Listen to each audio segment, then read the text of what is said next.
정성껏 준비한 찬양 하나님께서 기뻐하실 줄로 믿습니다.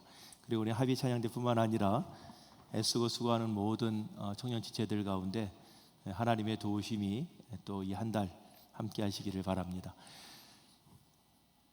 여러분들은 이제 고난 주간을 앞두고 있는데요. 오늘이 종려 주일입니다. 종려 주일은 예수님이 십자가에 달려 돌아가시기 위해서 예루살렘 성에 입성하신 날을 기념하는 절기입니다. 그래서 우리가 호산나 호산나 하면서 많은 군중들이 나와서 예루살렘에 입성하시는 예수님을 위해 찬미했는데, 호산나라고 하는 말은 주여 우리를 구원하소서, 압박 속에서, 절망 속에서, 노마의 압제 속에서 고통당하고 있는 우리들을 주여 우리를 도와주소서, 그런 마음으로 호산나 찬미했습니다. 그런데 생각해 보면은 그들이 생각했던 예수님은 노마의 압제를 단숨에 뒤집어 엎고 왕으로 오신 예수님이시기에 메시아는 힘으로 권력으로 새로운 나라를 세우실 것을 그들은 갈망했고요. 예수님이 오시면 그들의 눈물이 닦임을 당하고 그들이 고통의 터널에서 나올 것을 확신하는 의미에서 예수님의 오심을 이렇게 찬양했던 것 같습니다. 그런데 여러분 아시는 것처럼 예수님은 이 땅에 평화의 왕으로, 사랑의 왕으로 오셨어요. 그리고 십자가상에서 멋지게 폼나게 뛰쳐내리셔가지고 그들을 심판하시면 좀 멋있을 터인데 아무 힘도 없이 무기력하게 십자가상에서 죽으셨습니다. 그것을 바라보던 수많은 군중들, 그는 메시아가 아니다, 우리를 절대로 구원할 수 없다, 그런 마음이 아마 뒤돌아섰을 겁니다. 근데 우리는 아시는 것처럼 2000년의 시간이 지나고 나서 지금 돌아봤을 때 예수님은 어떤 총이나 칼, 무기를 가지고 권력을 가지고 하시진 않았지만 그분이 살아온 삶의 궤적, 무기력하지만 그 십자가는 무기력한 것이 아니라 부활의 승리를 가져다주는 중요한 변곡점이 됐던 것을 알 수 있습니다. 어떻습니까 여러분? 살면서 하나님이 우리를 도와주신다 이렇게 믿고 있지만 그 시간이 너무 더뎌가지고 힘들고 속상할 때도 있고, 또 하나님이 과연 일하시는가? 하나님이 나를 위하시는가? 하나님은 하나님의 일을 이루시는 건 맞는가? 그런 생각이 들 때가 있지 않습니까? 엑소더스 출애굽기 여러분 성경 보시면 아시겠지만 이스라엘 백성들이 광야 생활하기 전에 430년 동안 애굽에서 노예 생활했었습니다. 그들은 그렇게 살다가 이제 끝나는 줄 알았습니다. 물론 모세가 엄청난 얘기를 했습니다. 그들을 이끌고 나가고 뭐 이런 얘기하지만 그거는 불가능한 것처럼 보였죠. 절망적인 상황이었고 그것을 뚫고 일어날 수 있는 일은 안 보였어요. 그런데 하나님이 기적적으로 10가지 재앙을 일으키시고 나서 이제 바로가, 애굽의 왕이 풀어주어서 이제 그게 나가게 되었잖아요. 이제 애굽을 하게 되었는데 얼마 가지도 못해가지고 가로 앞 놓여 있는 것이 홍해 바다가 이렇게 가로 놓여 있습니다. 홍해 바다가 앞에 있고요, 뒤에는 애굽의 군사들이 쫓아오고 있습니다. 우리는 이거를 사면초가 상황이라고 그렇습니다. 우리가 어떻게 하면 일이 이루어질 거다는 걸 알면은 그래도 걱정이 돼도 괜찮겠는데 가도 소망이 없어 보이고 뒤돌아보면 더 힘들고 이래도 절망, 저래도 실망, 이래도 낭망, 삼망이 그냥 우리를 사로잡을 때가 있거든요. 근데 그들이 그 애굽 앞에서 딱 서가지고 이제 절망 가운데 있을 때 여러분 그 모세가 그 지팡이를 가지고 탁 내리치니까 바다가 쫙 갈라진 거 보셨나요? 만화로 안 보셨어요 여러분? 그런 거? 아마 여러분들 만화나 영화 보면은 쫙 갈라지는 게 나오잖아요. 근데 성경은 그렇게 얘기하지 않습니다. 성경을 잘 보면 이 지팡이를 내쳐가지고 갈라진 게 아니라요, 지팡이를 내리쳤는데 안 갈라졌어요. 성경을 잘 보면 그 바다가 여기 지팡이 내리친 곳서부터 갈라진 게 아니라요, 저쪽서부터 갈라져서 오는 거예요. 성경에 보면 동풍이 불었다, 동풍이. 그러니까 동풍이 불면서 보통 사람이 날씨가 좋으면 시야가 10km 정도 보이거든요. 만약에 때렸는데 저기서 뭐가 촥 변화되는 게 보이면은 폼 나잖아요 지금. 딱 만화처럼 여기서 내리쳤는데 여기서 쫙 갈라지면 더 폼이 나고, 내리쳤는데 저기서 뭔가 보이면은 이게 폼이 나는데 하나도 안 보였어요. 왜? 10km 바뀌었으니까. 밤새도록 동풍이 일었어요.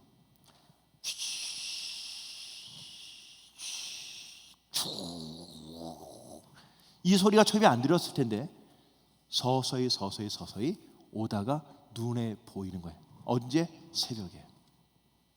밤새도록 바람이 불어가지고 그 바다를 갈라놓은 거예요. 하나님이 천지를 창조하셨을 때 며칠 만에 창조하셨냐? 우리 엿새 만에 창조하시고 일곱째 되는 날 안식하셨다고 그랬어요. 물론 그 하루라고 하는 것이 우리가 생각하는 24시간일지 그거는 모르겠습니다. 근데 성경은 말할 때 첫날, 둘째 날, 셋째 날 이렇게 이야기하잖아요. 근데 우리는 보통 아침이 지나서 저녁이잖아요. 거기는 뭐라고 나왔어요? 밤이 지나고 아침이 되니 첫째 날이 됐다 그랬어요. 모든 인생에서 밤이라는 시간이 지나고 나서 새날이 오게 되는 거예요. 보이지 않는 저쪽에서 밤서부터 일하시는 하나님, 내가 보이지 않지만 하나님은 저쪽에서부터 지금 일하고 오시는 거예요. 그래서 그것을 언제 보는 거예요? 새벽에 그 하나님이 일하신 걸 눈으로 목도하는 겁니다. No cross, no crown이라는 말이 있잖아요. 십자가가 없이는 부활의 영광을 우리가 경험할 수 없어요. 우리가 오늘 종료주일을 맞이하고 있는데 이 종료주일 지나고 나서 예수님이 입성하시고 금요일 날 되면 십자가상에 달려 돌아가시잖아요.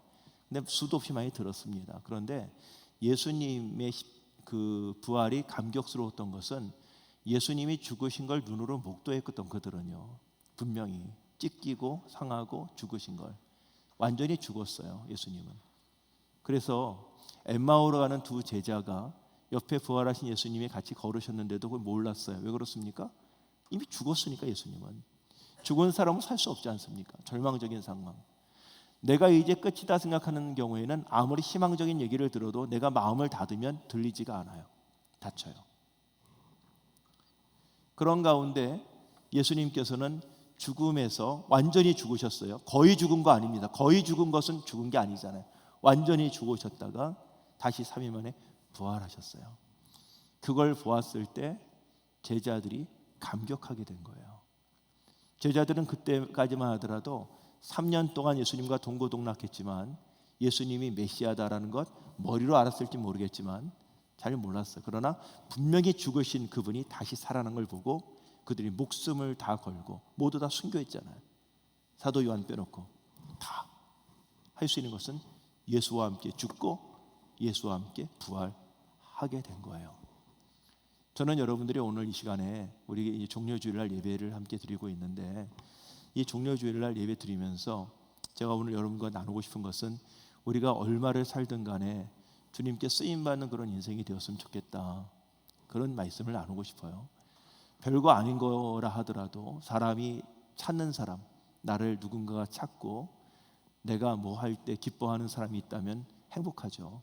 가족이든 친구든 일터든 어디든 나 때문에 행복한 사람이 누구 한 명이라도 있으면은 보람 있고 행복하고 기뻐요. 나를 찾는 사람도 있고 내가 가야 할 곳이 있다는 것 귀한 거예요. 그리고 무엇보다도 하나님이 나를 통해서 기뻐하시고 내 자신이 하는 일을 통해서 우리가 사명을 감당할 때 참 행복하거든요. 존 웨슬리 목사님은 88살에 세상을 떠나셨어요. 88년에 살고 감리교 창시자죠. 이 웨슬리 목사님은 사람들을 얘기하기를 나이가 들어서 병이 들어서 죽은 것이 아니라 몸이 닳아서 죽었다 이렇게 얘기하거든요. 88년을 사는 동안 주의 복음을 증거하면서 그는 될 수 있는 한 할 수 있는 대로 최선을 다해서 멀리 가서 복음을 전하고 사역을 감당했습니다. 녹이 슬어서 끝나는 게 아니라 닳아서 없어진 거예요. 닳아서 없어진 거예요. 제가 면도를 이제 매일 전 하는데 제가 면도기가 얼마 전에 이제 그 필립스 면도기라고 있었어요. 근데 필립스 면도기 쓰다가 그냥 오래 뒀었는데 그게 이제 너무 오래돼 가지고 작동을 안 하고 이제 그 생을 마감한 면도기가 있어요. 필립스. 지금 쓰는 건 브라운 면도기라고 쓰고 있어요. 이제 브라운 지금 광고하는 거 아니에요, 여러분. 근데 매일 써요. 매일 써. 오래돼도 뭐 매일 써요. 얘는 지금 쓰임을 받고 있어요. 근데 걔도 처음에 괜찮다가 좀 이게 한동안 안 썼는데요. 꽤 오랫동안 잊어버리고 있다 보니까 나중에 작동이 안 돼요. 아무리 구슬이 서말이면 뭐합니까? 껴야 보배거든요. 여러분들 집에서도 보면은 냉장고에 막 음식을 넣는데 유통기한이 지나가지고 먹지 못하고 버리는 것들도 있을 수 있잖아요. 하나님이 우리에게 표현이 약간 좀 투박하지만 유통기한을 주셨어요. 유효기간. 그게 이제 사람마다 달라요. 그 기간 동안 하나님 위해서 세상에서 열심히 멋지게 살아보라고 하셨는데 그것을 잘 감당하지 못하고 행복하게 살지 못하는 사람들이 세상에 너무 많은 것 같아요. 여러분 안도현 시인이 쓴 너에게 묻는다라는 시 아마 한 번쯤 들어보셨을 터인데 이렇게 시작하잖아요. 연탄재 함부로 발로 차지 마라. 너는 누구에게 한 번이라도 뜨거운 사람이었느냐. 반쯤 깨진 연탄 언젠가는 나도 활활 타오르고 싶을 것이다. 나를 끝닿는 데까지는 한번 밀어붙여 보고 싶은 것이다. 요즘에는 연탄재 많이 보이지 않죠. 근데 연탄재 여러분 하찮아 보이지 않습니까? 근데 함부로 발로 차지 말아라. 연탄재 하찮아 보일지 모르겠지만 그 연탄재에 보면은 자기에게 부여져 있는 사명을 끝까지 감당한 거예요. 확 태워가지고 누군가 따뜻하게 하고 이제 그 인생을 종료했습니다. 쓰임받고 그 자체에 봤을 때 참 숭고해 보이지 않습니까? 내게 주어져 있는 소명의 기간이 그것이 큰 것이든 작은 것이든 간에 내 사명을 다하고 쓰임받았다는 거 귀한 일 아니겠습니까?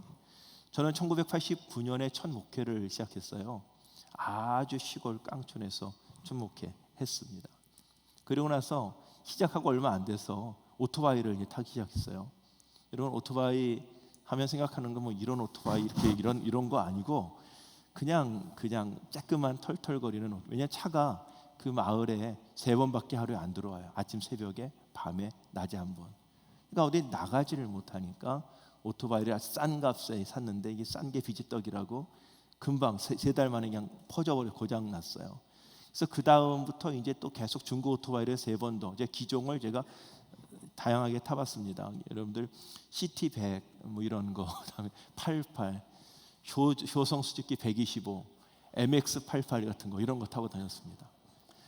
그게 털털거리면서 타고 다니는데 더운 여름인데도 불구하고 신방을 가기 위해서는 여러분 더워도 여기 그 쬐끄만 그 오토바이에다가 양복을 입고 성형 가방에다가 헬멧 쓰고 시골 곳곳을 누졌떴는데 지금 생각해 보면은 모습이 어땠을까? 그 모습이 참 낯설었을 것 같아요.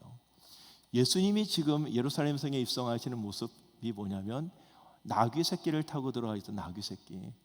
말도 아니라 나귀도 아니라 나귀 새끼. 나귀도 말보다 작거든요. 근데 나귀 새끼는 더 작잖아요. 예수님은 성인이잖아요. 거기 올라타면 여러분의 상상력을 한번 동원해 보십시오. 이 두 발이 땅에 달랑말랑했을 거예요. 애도 아니고 어른이 그걸 타고 들어가는 모습이 얼마나 우스꽝스럽겠습니까? 그걸 바라보면서 백성들이 나와서 아니 왕이 오신다고 하니까 그냥 나가봤는데 이거 보니까 백마 타고 올 줄 알았는데 이게 뭐예요? 그냥 나귀 새끼를 타고 오니까 좀 그렇긴 하더라도 그래도 불구하고 호산나 호산나 다윗의 왕이요 하면서 했을 때 그걸 바라보고 들어가는 예수님의 마음도 참 아팠을 것 같아요. 너희들은 나를 그런 왕으로 보지만 나는 이제 곧 십자가에 져야 되는데 너희들이 기대하는 그런 모습 아닌데 나는 그저 너희들을 구원하러 왔는데 너희들 권력을 갖기 위한 그런 모습이 아니라 나는 십자가에 달려 죽기 위해 오는 건데 그러나 너희들 오늘 마음대로 너희들 떠들어라. 오늘만큼이라도 그런 심정이 아니었을까요? 오늘 찬양대가 호산나도 찬양하고 그렇게 하나님을 높여드렸는데요. 호산나 주여 우리를 구원하소서 호산나잖아요.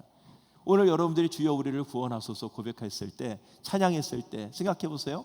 내 마음에 내 원하는 대로 이 백성들처럼 나의 문제를 이렇게 변화시켜 주시고 구원하시고 폼나게 뒤집어 보셔서 내 소원이 이루어지는 주님 그걸 바라보고 있잖아요. 여러분 내가 원하는 때에 원하는 모습으로 원하는 장소에서 이런 걸 이루어 주시기를 바라는 마음으로 우리 주님 당신은 왕의 왕 당신은 모든 것의 모든 것 찬양하는데 예수님은 내가 원하는 시간이 아니에요. 내가 원하는 방법이 아니에요. 내가 원하는 장소가 아니에요. 그리고 정말 속절없이 허망하게 십자가에 달려 돌아가시는 모습으로 나에게 보여진다. 여러분, 그래도 정말 예수님이 여러분의 구세주 맞습니까? 여러분, 그 주님을 정말 바라보면서 등지지 않고 주님을 마음에 품고 믿고 싶습니까? 제자들은, 그리고 수많은 사람들이 그런 예수님 원치 않았어요. 그래서 다 등 돌리고 예수님을 십자가에 못 박은 거 아닙니까? 그런데 오늘 이 말씀을 보게 되면 여기에 참 기가 막힌 말씀이 나오잖아요. 예수님께서 예루살렘 성에 들어가기 전에 그런 얘기 하십니다. 너희들, 내가 이제 나귀를 타야 될 것 같은데 아무개 집에 가가지고 나귀를 끌고 와라, 끌고 와라, 그런 얘기를 하시거든요. 근데 만약에 그거 왜 끌고 가냐 그러면은 주가 쓰시겠다 하라 얘기하라. 그럼 줄 거다라는 얘기 아니에요. 이거 상관이 없어요, 여러분. 말도 안 되잖아. 남의 거 가서 끄집어 오면은 그게 말이 돼요? 도둑질이잖아요. 그거 얼마나 오해를 많이 사겠어요. 근데 예수님도 아셨어요. 그렇게 될 줄 알고 만약에 물어보거든 주가 쓰시겠다 하라 하고 하라는 얘기거든요. 예수님이 이 땅에 오셔서 지금 예루살렘에 들어가셨을 때 다양한 동물을 타고 들어갈 수 있었을 터인데 예수님의 그 많은 동물 중에서 나귀도 아니고 나귀 새끼로 타여가 오신 것은 스가랴서에 나오는 예언을 이루시기 위해서요. 그 예수님이 나귀 새끼를 타고 오신다라는 예언을 이루시기 위해서 이 땅에 오셨다는 거예요. 성경에 보면은 예수님이 메시아가 이 땅에 오신 것을 여러 가지로 예언을 했습니다. 베들레헴에서 태어나실 것이다. 나귀의 새끼를 타고 가신다. 그리고 애굽에 어렸을 때 갔다 오셨잖아요. 이런 산발적인 예언들이 다 있는데 이런 예언들이 다 이루어져서 예수님에게 귀합될 수 있는 확률은 거의 제로에 불가능해. 그렇게 다 이루어지기 어려워요. 그런데 그것을 이루기 위해서는요, 이루어진다면 약속하신 대로 되어지면 된단 말이죠. 한번 예를 들어볼까요? 여기 이 우리나라 5천만 인구 중에서 장석주 저를 찾아봐라 그러면은 인터넷이는 지금 말고요. 2000년 전에 생각해봐요. 어떻게 찾겠어요? 못 찾지. 쉽지 않지. 근데 올해 이렇게 보세요. 신촌에는 유플렉스 앞에 노란 양복을 입은 한 남자가 있는데 세 발 자전거를 타고 가고 있을 것이다. 그 사람이 아무개다. 그럼 여러분 가서 특정됐기 때문에 좀 찾을 수 있겠죠. 구약에 예언된 대로 예수님께서 어린 나귀를 타고 오셨어요. 쉽지 않은 일이에요. 나귀 새끼 타고 오셨어요. 왜? 구약의 약속을 이루시기 위해서. 왜? 예수님은 겸손의 왕으로 오신 거예요. 평화의 왕으로 오신 거예요. 힘의 권력을 이루는 왕이 아니라 그 왕으로 오신 것을 당신을 보여주시기 위해서 그렇게 오셨어요. 근데 오시기까지 이 나귀를 탈 때까지 어떤 많은 사람들이 쓰임받는 인생 살았던 걸 우리가 볼 수 있냐면 예수님이 제자에게 둘에게 가서 이렇게 얘기해라. 주께서 쓰시겠다 하라고 얘기해라 했을 때 제자들이 말이 됩니까? 남의 것을 가져가면 말이 됩니까? 줄까요? 토달지 않았습니다. 여러분, 하나님의 말씀이 여러분 하나님의 말씀이라고 믿습니까? 여러분에게 한번 묻습니다. 두려워하지 말아라, 놀라지 말아라, 나는 너의 하나님이라. 이 말씀 믿으십니까? 이 말씀 하나님의 말씀인 걸 믿으면 한번 아멘 해보세요. 아멘. 그래요. 내가 너를 지명하여 불렀다. 너는 내 것이다. 내가 사망의 음침한 골짜기를 다닐지라도 해를 두려워하지 않을 것은 주께서 나와 함께 하심이라. 주의 지팡이와 막대기가 나를 안위하시나이다. 다윗의 고백이잖아요. 이 고백이 여러분에게도 해당되는 고백임을 믿습니까? 아멘. 내가 너를 사랑하되 끝까지 사랑한다.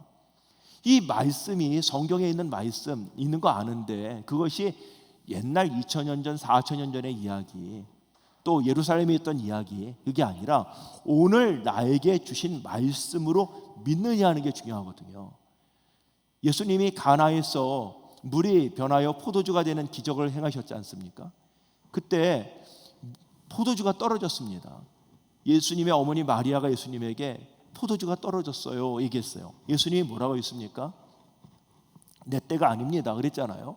근데 이 마리아는 어떤 마음을 가지고 그랬는지 이 하인들한테 예수님이 하라는 대로 따르라 그랬어요. 뭘 시키든 간에. 근데 예수님이 하인들한테 물을 발 씻는 물이거든요. 물통에 있는 항아리 어서 거기서 물을 떠다가 손님들에게 갖다 주어라 그랬거든요. 아니 지금 원하는 건 포도주잖아. 근데 이걸 뜬다는 거는 말이 안 되잖아요. 근데 물을 떴을 때 딱 포도주로 변하면 폼이 나잖아. 이게 되니까 믿는데 떴는데 물이에요, 물. 근데 그 물을 가지고 갖다 주라는 거, 아니 이게 물이에요 예수님. 한 명도 그 얘기하지 않았습니다. 순종해서 물을 가지고 가는 중에 물이 변하여 포도주로 변한 거예요. 근데 이걸 아는 사람은 손님들은 하나도 몰랐어요. 누가 알았습니까? 순종해서 말씀을 순종해서 물을 떠서 갖다 주던 하인들만 그걸 보게 되었습니다. 제가 이 말씀을 드리는 이유는 우리가 쓰임 받기를 원하는 마음이 있어요. 우리 가운데 인생에 가운데 토막을 주님께 드리고 싶은 마음, 순전한 마음이 있는데 내 마음만 가지고는 안 돼요. 어떻게 됩니까? 하나님의 말씀을 믿어야 돼. 이 말씀이 살아있는 하나님의 말씀, 남에게 주신 말씀이 아니라 이 말씀이 하나님의 말씀임을 믿을 때 나에게 뭐가 생겨요? 용기가 생겨요. 용기가. 오늘 여러분이 예배를 드리고 이 전을 나가더라도 변한 거 하나도 없어요. 집을 가든 학교를 가든 일터를 가든 꼬이고 다치고 어려운 문제 여전히 그대로 있을 가능성이 높아요. 그럼에도 다른 게 뭔지 아십니까? 영과 진리로 오늘 예배를 드리고 하나님의 말씀이 살아있는 말씀임을 믿고 그 말씀이 나의 말씀임을 믿고 나아갈 때 세상에 줄 수 없는 용기가 나에게 있고요. 담대한 마음이 있고요. 내가 혼자가 아니라 하나님이 나와 함께 하신다고 하는 확신이 생겨요. 여러분이 그럴 수 있게 되기를 축복합니다. 그리고 또 어떻게 했습니까? 지금 순종해서 말 그대로 그 주인이 주가 쓰시겠다 하니까 내어드렸잖아요. 이거는 여러분 자기 재산이에요. 그리고 한 번도 쓴 것이 아니에요. 새 거예요. 이 어린 나귀 새끼가 처음 것이에요. 내가 쓰던 걸 남한테 주는 것도 쉬운 일 아닌데 이 한 번도 안 쓴 거. 여러분 저의 그 브라운 면도기를 제가 새로 샀는데 그걸 한 번도 안 쓴 걸 누구한테 줬다? 보통 큰 마음 먹지 않고선 쉽지 않아요. 그렇지 않겠습니까? 여러분이 있는 소중한 걸 하나님께 드린다? 저는 그런 경험이 있는 분들이 계실지 모르겠지만 내가 다 하고 남은 시간 주님께 드리는 것, 내가 하고 남는 것, 있으면 하고 안 하는 것. 청년들 여러분들 중에 이런 분들이 있습니다. 어른들도 많이 그래요. 내가 리타이어 하고 나서 하나님 좀 잘 믿고 싶습니다. 내가 이 시험 넘어가서 취직되고 나서 뭐 하고 나서 좀 건강하고 나서, 여러분 물론 그렇게 되면 더 좋겠죠. 그런데요, 지금 치열하게 가장 힘들고 고민하는 현장 속에서 나의 가장 소중한 것, 그 경험이든 지식이든 은사든 재능이든 건강이든 물질이든 그 가운데 토막을 하나님께 드리고 쓰임 받을 수 있는 우리의 남겨져 있는 삶이 되기를 간절히 소망합니다. 그리고 이 과정 속에서 보면 이 제자들도 주님께 쓰임 받았죠. 나귀의 주인도 풀어주면서 쓰임 받았죠. 또 더 중요한 건 이 나귀의 새끼거든요. 나귀 새끼 생각해 보세요, 여러분. 한 번도 누굴 태워보지 않았거든요. 근데 누가 탔습니다. 어른이 탔어. 무거워 죽겠어. 예수님이 얼마나 무거웠겠습니까? 그거 하고 가면서 가더니 앞에 또 사람들이 나와가지고 환송 지르고 난리가 났어요. 옷을 깔고 그리고 나뭇가지를 깔고 호산나 호산나 그럽니다. 여러분, 집나귀인 건 분명하지만 아직 훈련이 안 된 어린 나귀예요. 놀래가지고 발을 돌릴 수도 있고요, 무겁다고 주저앉을 수도 있어요. 그런데 이 나귀는 공손하고 겸손하게 뚜벅뚜벅 예루살렘 성을 힘들지만 예수님을 태우고 들어갑니다. 말씀을 맺습니다. 여러분, 예수님을 여러분들 나귀처럼 태우고 가시는 분들이 많이 계실 거예요. 때로는 너무 벅차요, 힘들어요, 낯설어요, 어려워요, 잘 모르겠어요. 너무 먼 거요. 그런데 여러분들이 순종하는 마음을 가지고 기쁘게 그 길을 걸어갈 때 우리 주님께서 기뻐하실 수 있다. 그리고 쓰임 받을 수 있다. 이 나귀는 낯설었을 거예요. 그러나 나중에 보면 예수님 구속 사역에 귀하게 쓰임 받는 축복의 도구가 됐어요. 지금 우리가 하는 일 우리가 다 몰라요. 그러나 여러분이 최선을 다해서 주님을 경외하는 마음을 가지고 살아가면 뒤 돌아봤을 때 그때 주님과 함께 이렇게 동행했구나. 내 빛나는 과거의 시절들을 간증할 수 있을 거라고 믿습니다. 하루를 살아도 쓰임받는 인생 살아가는 저와 여러분들 되기를 주의 이름으로 간절히 축원합니다. 기도하겠습니다. 좋으신 하나님 아버지 감사합니다. 쓰임받는 나귀처럼 제자처럼 나귀의 주인처럼 우리도 크든 작든 하나님께 영광 올려드리며 사람들에게 또 쓰임받는 아낌없이 쓰임받는 저희들 모두 되게 하여 주시옵소서. 예수 그리스도의 이름으로 기도드렸습니다. 아멘.